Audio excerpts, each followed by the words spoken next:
हम रातों रात माहीगीरों के गांव में पहुंच गए। यहाँ नाला करीब ही बह रहा था। ये वादी थी, नाले का पाट चौड़ा था और कश्मीरी माहीगीरों की कुछ छोटी बड़ी कश्तियां भी किनारों पर खड़ी थीं। शाबान हमें कश्तियों के पास छोड़कर खुद माहीगीरों के छोटे से गांव की तरफ चला गया। जमीला ने गर्म चादर ओढ़ रखी थी, मगर सर्दी ज्यादा थी। मैंने उसे अपनी गर्म जैकेट उतार कर पहना दी। थोड़ी देर के बाद शाबान एक कश्मीरी माहीगीर को लेकर आ गया। इन लोगों ने कश्मीरी में कुछ बातें की। हम एक जरा बड़ी कश्ती में बैठ गए जिस पर आधी छत पड़ी थी। शाबान ने कमांडर शिरवान से कहा, तुम लोग नाले के बहाव पर सफर करोगे। तुम्हें सिर्फ चप्पुओं और डांट से कश्ती को किनारों से टकराने से बचाना होगा। यहाँ से नाला वादी की ढलान में बहता है और पानी का बहाव तेज है। तुम लोग 3 या ज्यादा से ज्यादा 3.5 घंटों में श्रीनगर की वादी में पहुंच जाओगे, जहाँ ये नाला दरियाए जेहलम में गिरता है। कश्ती को तुम वहाँ एक तरफ बांध देना। हमारे आदमी कल खुद आकर कश्ती वापस लाएंगे। अल्लाह बेली। हमने कश्ती नाले के बहाव पर डाल दी। पानी का यहाँ वाकई बड़ा जोर था। नाला ढलान में बहता था। कश्ती ने तेजी से सफर तय करना शुरू कर दिया। एक तरफ कमांडो हाशिम डांड पकड़े खड़ा था, दूसरी तरफ मैंने चप्पू संभाल रखे थे। हाशिम कश्ती की समत सीधी करता रहा और मैं कश्ती को किनारे की तरफ जाने से रोकता था। ये वादी थी, ऊंची नीची पहाड़ी जगह नहीं थी, कोई घाटी और आबशार भी नहीं थी। ये सारा पहाड़ों की तलहटी का इलाका था। हमारी कश्ती बहती चली जा रही थी। डोगरा फौजियों के कटे हुए सरों वाला थैला मैंने कश्ती में एक तरफ रख दिया था। खतरा था कि कल तक इसमें बदबू पैदा होने लगेगी। कमांडर शिरवान ने कहा था कि हम सुबह होने से पहले पहले जमीला को उसके माँ बाप के घर पहुंचाएंगे और साथ ही उसके बाप को डोगरों के कटे हुए सर भी दिखा देंगे। उसके बाद हमारा प्रोग्राम श्रीनगर से कुछ फासले पर पहाड़ी पर जो डोगरा फौज का गैरिजन था, उस गैरिजन में इन कटे हुए सरों के थैले को फेंकने का था। रात गुजरती चली जा रही थी। जमीला को हमने कश्ती में एक तरफ सुला दिया था। शिरवान ने उसके ऊपर अपनी जैकेट भी डाल दी थी क्योंकि सर्दी ज्यादा थी। रात के ठीक 3:15 बजे हमें दूर से श्रीनगर शहर की बत्तियां झिलमिलाती नजर आने लगीं। जहां नाला दरिया में गिरता था, पानी का बहाव ज्यादा तेज हो गया था। कमांडर शिरवान ने हाशिम से कहा, आगे दरिया है, कश्ती को बाएं जानिब वाले किनारे की तरफ ले आओ। कमांडो हाशिम ने कश्ती के मोहार को एक तरफ मोड़ दिया। मैं चप्पुओं को इस तरह चलाने लगा कि कश्ती किनारे की तरफ आ जाए। आखिर कश्ती किनारे पर आ गई। कमांडो हाशिम ने रस्सी हाथ में लेकर किनारे पर छलांग लगा दी और रस्सी को खींचकर एक दरख्त के साथ बांध दिया। हमने जमीला को जगा दिया। शिरवान ने जैकेट पहन ली। जमीला ने मेरी जैकेट पहन रखी थी। वो उतारने लगी तो मैंने उसे मना कर दिया। ये एक भाई का तोहफा समझकर अपने पास रखो, तुम्हें इसकी जरूरत होगी। हम अंधेरे में कश्ती से उतरकर श्रीनगर की तरफ चलने लगे। जमीला का गांव श्रीनगर शहर से 6-7 मील मशरिक की जानिब था। यानी जिस रास्ते पर हम जा रहे थे, पहले जमीला का गांव आता था, उसके बाद श्रीनगर शहर के मज़ाफ़ात शुरू हो जाते थे। ये रास्ता कमांडो शिरवान का देखा भाला था। जमीला भी इन रास्तों से वाकिफ थी। हम 1 घंटे तक पहाड़ी रास्ते पर चलते रहे। उसके बाद जमीला का गांव आ गया। जले हुए तबाह हाल गांव पर हू का आलम था। जमीला ने कहा, नीचे घाटी के किनारे मेरी खाला का घर है, अम्मा बाबा वहीं होंगे, मुझे वहां ले चलो। हम जमीला को लेकर उसके खाला के मकान पर आ गए। मकान बंद था। जमीला ने दरवाजे को खटखटाया। अंदर से उसके बाबा की नींद भरी आवाज आई, कौन है? जमीला ने जज्बात से कपकपाती हुई आवाज में कहा, बाबा मैं हूँ जमीला। और वो फूट फूट कर रोने लगी। दरवाजा खुला। उसके माँ बाप और खाला का बेटा बाहर आ गए। माँ बाप के गले लगकर जमीला बेख्तियार रोए जा रही थी। जब उनका बोझ कुछ हल्का हुआ तो कमांडर शिरवान ने जमीला के बाप से कहा, बाबा हमें अंदर ले चलो, हम तुम्हें कुछ दिखाना चाहते हैं। अंदर लकड़ी की दीवारों वाले मकान की कोठरी में लालटेन रोशन कर दी गई। इधर उधर फर्श पर गर्म दरिया और लिहाफ पड़े थे। जमीला का बाप, अम्मा, खाला और उसका बेटा हमारा शुक्रिया अदा करते नहीं थकते थे। कमांडर शिरवान ने नायलॉन का थैला मुझसे लेकर खोला और उसे उल्टा कर दिया। उसके अंदर डोगरा फौजियों के कटे हुए 3 सर बकरे की सिरियों की तरह गिरे। डोगरा फौजियों के चेहरे नीले पड़ चुके थे। वो सब इनके सरों को देखकर खौफजदा हो गए। कमांडर शिरवान ने कहा, बाबा मैंने तुमसे जो वादा किया था उसे पूरा कर रहा हूँ। ये तीनों कटे हुए सर इन डोगरा फौजियों के हैं जिन्होंने जमीला बहन को अगवा किया था। तुम्हारी बेटी और हमारी बहन की इज्जत महफूज है। इससे पहले कि वो हमारी बहन की बेहुरमती करते, हमने इनके सर काट कर धड़ से अलग कर दिए। अब खुदा हाफिज। अब हम चलते हैं। अब हमें एक और जिम्मेदारी पूरी करनी है।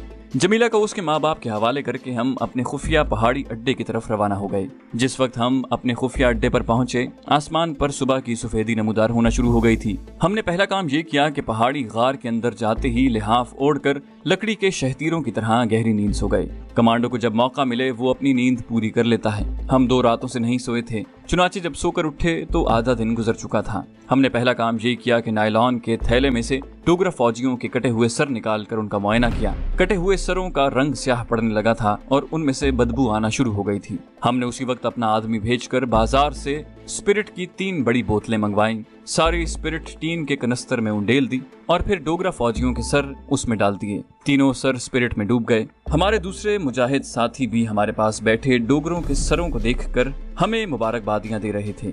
शेरवान कमांडर ने कहा, तुम लोगों में से एक मुजाहिद ने सवाल किया था कि मैंने इन काफिरों के सरों को इतना संभाल कर क्यों रखा हुआ है। मैं इस सवाल का जवाब अब देता हूँ। मैं सरों को इबरत का निशान बनाकर भारतीय फौजी गैरिजन के फौजियों तक पहुँचाना चाहता हूँ, ताकि उन्हें मालूम हो जाए कि कश्मीरी मुजाहिद अपनी बेइज्जती और बेहुरमती का बदला लेना जानते हैं। अगर वो मर्द हैं तो हम उससे मैदान जंग में ही लड़ेंगे। अगर वो हमारी इज्जतों और गैरतों को ललकारेंगे तो इन सब का हशर इन 3 डोगरा फौजियों जैसा होगा। सबने अल्लाह अकबर का नारा बुलंद किया। मैं और कमांडर शेरवान और कमांडो हाशिम ने एक साथ बैठकर खाना खाया।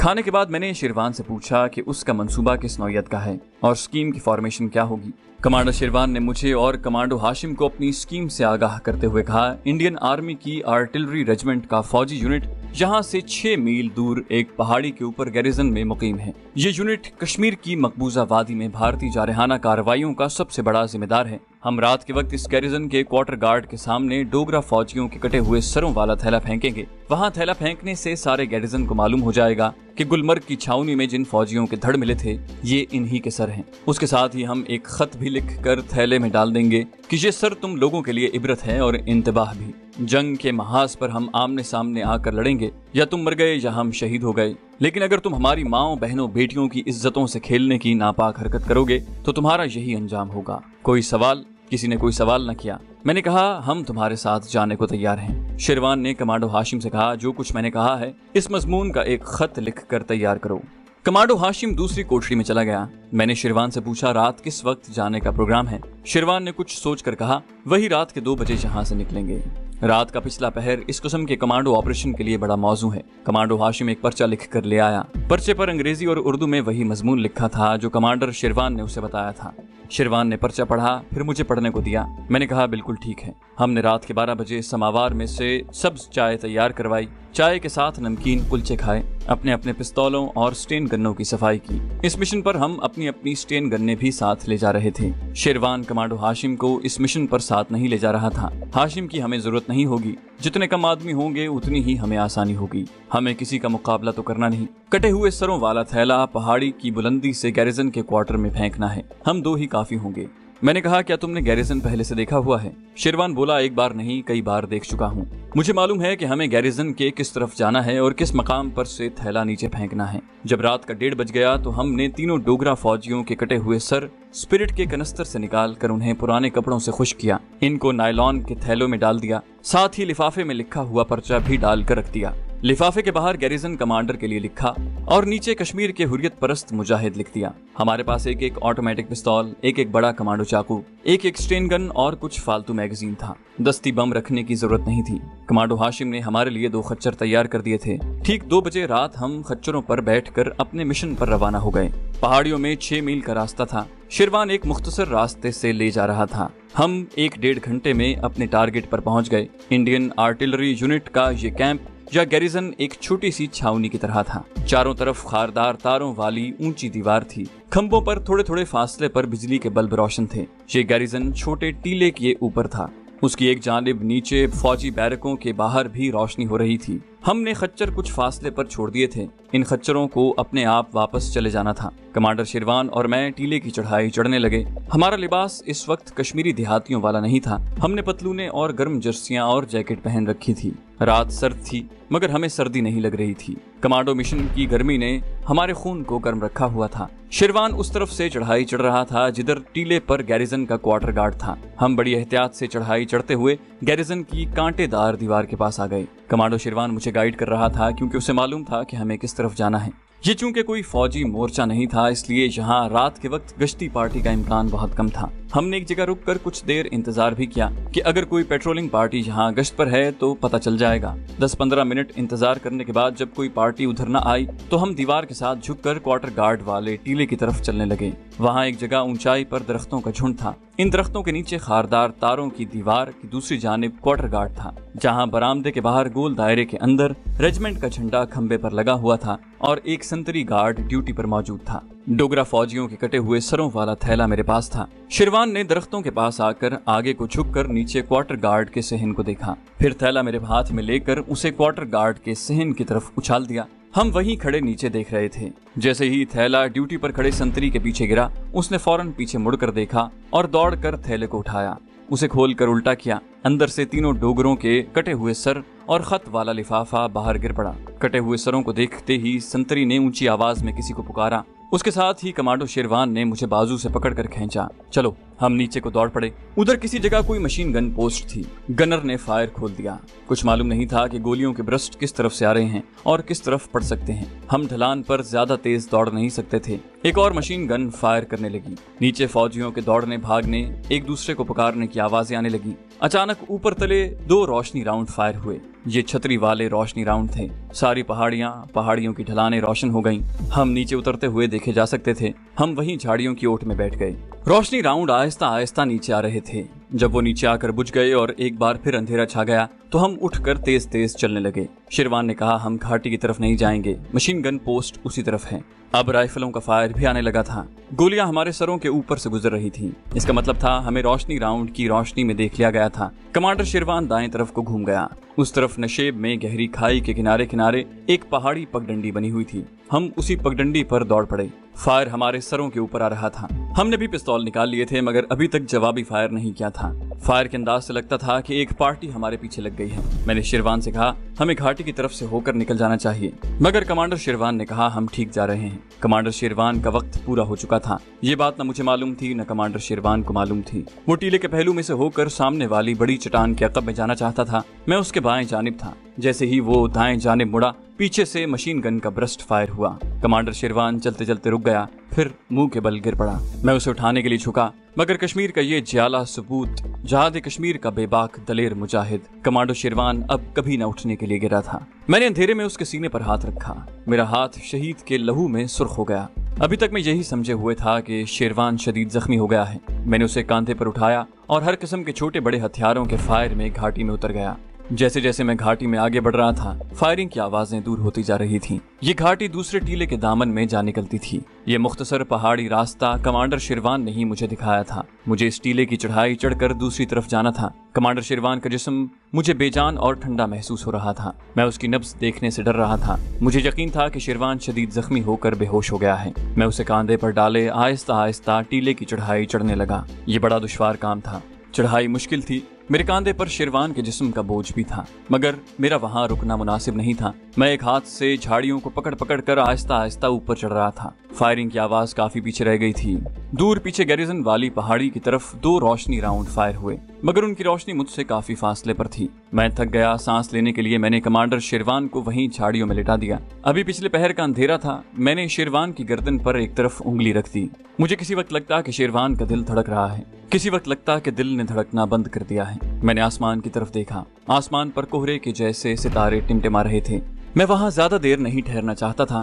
मैंने शिरवान को कांधे पर डाला और टीले पर चढ़ना शुरू कर दिया। जिस वक्त मैं टीले की चोटी पर पहुंचा तो आसमान पर सुबह काजिब की नीली नीली रोशनी फैलने लगी थी। टीले की दूसरी जानिब कुशादा वादी शहर के नीले धुंधलके में नजर आ रही थी। वादी के आखिर में वो पहाड़ियां थीं जहां हमारी खुफिया पनाहगाह थी। मेरा सांस फूल गया था। मैं गहरे गहरे सांस लेने लगा। सुबह काजिब की नीली रोशनी सुफेदा सहर बनकर तब्दील हो रही थी। मैंने कमांडर शिरवान के जिस्म को गौर से देखा। उसकी जर्सी और जैकेट लहू से सुर्ख हो रही थी। मशीन गन का ब्रस्ट उसके पेट में से गुजर गया था। मैंने कमांडो शिरवान के दिल पर हाथ रख दिया। उसके दिल की धड़कन बंद हो चुकी थी। उसके चेहरे पर नूर सा आ गया था। कमांडो शिरवान शहीद हो चुका था। मैंने उसका हाथ अपने हाथों में लेकर आंखों से लगाया और मेरी आंखों में आंसू आ गए। कश्मीर के इस गयूर बेटे की जिंदगी का सफर खत्म हो चुका था। अजीब बात है, शिरवान का जिस्म लाश की तरह नहीं अकड़ा था। उसका जिस्म वैसे ही नर्म और गर्म था जैसे जिंदा इंसान का होता है। सुबह की सफेदी बढ़ती जा रही थी। फिर ये सफेदी सुर्ख माइल होने लगी। मशरकी उफक पर पहाड़ियों के पीछे सुर्ख रोशनी का गुबार सा ऊपर को उठ रहा था। फिर सूरज का लरसता झिलमिलाता हुआ किनारा आहिस्ता आहिस्ता उभरना शुरू हुआ। जैसे जैसे सूरज तुलू हो रहा था उसकी रोशनी गुलाबी रंग इख्तियार कर रही थी। फिर ये गुलाबी रंग सुनहरी हो गया और सूरज पूरी आबोताब के साथ तुलू होकर मेरे सामने आ गया। उस वक्त मेरे सामने दो सूरज थे। एक सूरज मशरकी पहाड़ियों के उफक पर तुलू हो रहा था और दूसरा सूरज शहीद कमांडर शेरवान की पेशानी से तुलू हो रहा था। मैंने झुककर शहीद की दमकती हुई चमकती पेशानी को चूम लिया। मुझे शहीद के जसद खाकी से जन्नत के फूलों की खुशबू आई। उस वक्त मुझे कलाम पाक में अल्लाह ताला का फरमान याद आ गया। अल्लाह ताला फरमाते हैं कि जो मोमिनीन अल्लाह ताला की खातिर जिहाद करते हुए शहीद हो जाते हैं उन्हें मुर्दा मत कहो, वो जिंदा हैं और उनको अपने रब की तरफ से रिस्क पहुंचता है, मगर तुम नहीं जानते। हमारा मिशन मौत का मिशन था। कमांडर शेरवान अपना मिशन पूरा करके अल्लाह की राह में शहीद हो गया था और मौत उसे तलाश ही करती रह गई थी। मैंने जिंदा शहीद के जसद खाकी को अपने कांधे पर डाला और वादी में उतरने लगा। तुलू होते सूरज की सुनहरी किरणें शहीद की पेशानी को चूम रही थीं। शहीद शेरवान के जिस्म से एक नए सूरज की सुनहरी किरणें फूट रही थीं। ये आज़ादी कश्मीर का सूरज था, कश्मीर के बहादुर बेटों की कुर्बानियों और शहादतों का सूरज था, जिसने बहुत जल्द तुलू होकर सारे कश्मीर को आज़ादी की नूरानी किरणों से मुनव्वर करना था। दोस्तों, इसके साथ मिशन कश्मीर अपने इख्तिताम को पहुंचती है। आपका बहुत बहुत शुक्रिया कि आपने इस सीरीज को पसंद किया। इस सीरीज को पेश करने का मकसद अपने कश्मीरी भाइयों से यकजहती का इजहार था। उम्मीद करते हैं कि हमारा ये पैगाम हमारे कश्मीरी भाइयों तक पहुंच चुका होगा। जाने से पहले आप सबसे गुजारिश है कि जितना हो सके इस वीडियो को लाइक कीजिए, शेयर कीजिए, ताकि दुनिया भर के कश्मीरी भाइयों के साथ हम अपनी यकजहती का इजहार करते रहें। दुआ है कि अल्लाह ताला कश्मीर को जल्द अज जल्द जन्नत नज़ीर और एक आज़ाद खित्ते की हैसियत दे दे। आमीन।